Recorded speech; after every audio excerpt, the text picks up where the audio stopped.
Dear 2019, as I've said to years past, I'd be lying if I said you were an easy year.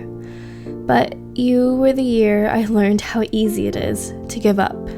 I've been living with one foot in and one foot out of everything: jobs, interests, hobbies, friendships. And maybe I don't have to be as worried as I used to be, worried in a weirdly absent way, as if the stress that hung around me inside my mind was rarely apparent. I believe I haven't missed out on anything, that what is meant for me will not miss me, and that I can trust that for it all to work out. But time and life as we know it is not without its bittersweetness. It's temporary and it changes. In the beginning of this year, I worked and I ran for the bus every day. I was eager for meetings, but then I started to crash. And as time went on, the urge to drop everything and run away grew into this huge monster of a shadow that hung over me. And I decided eventually, as I wrapped up my projects and contracts, to take time for myself. And at the time, I thought I was running. But for all that I never got to say and all of the things that don't remain, I know I'll be okay. And there are always new rhythms with change. I wasn't running away.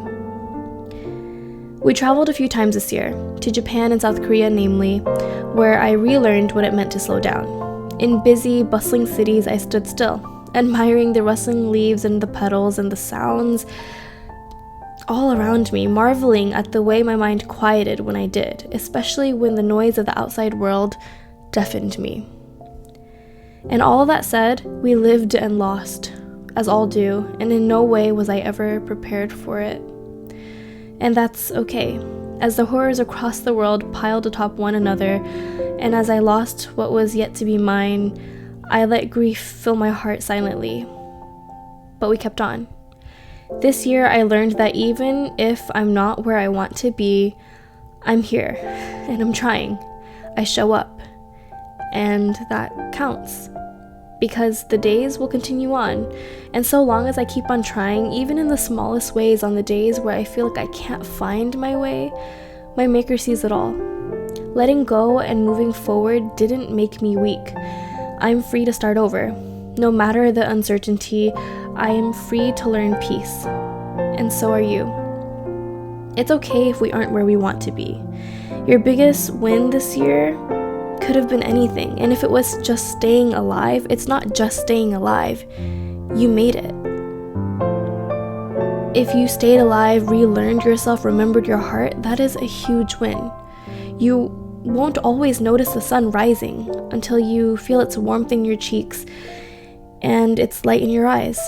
And only then will you know it's a new day. And on that day, you'll look back and see how strong you were in ways you couldn't see at the time, in ways you couldn't start to understand at the time. And you'll be grateful for how you chose to keep on going, even without knowing what the future would be. The beautiful hope you have for others is yours for you too, because there's so much ahead of you.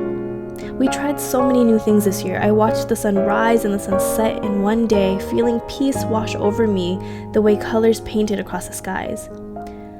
And I learned to ride a bike, my awkward limbs pedaling haphazardly in a foreign city, finally letting go of my fear to let go of the pedal and to let things roll, to let life flow, to look forward with hope and trust in the best of planners. There's warmth that still lingers today from the comforts that left me so many yesterdays ago. It remains in the back of my heart as seasons pass. And though the days that fled will never return to me, I'm certain that this warmth will stay. Whatever happens, whatever is written, trust in its greatness, the greatness of the one who's in control, the one who plans best by his will.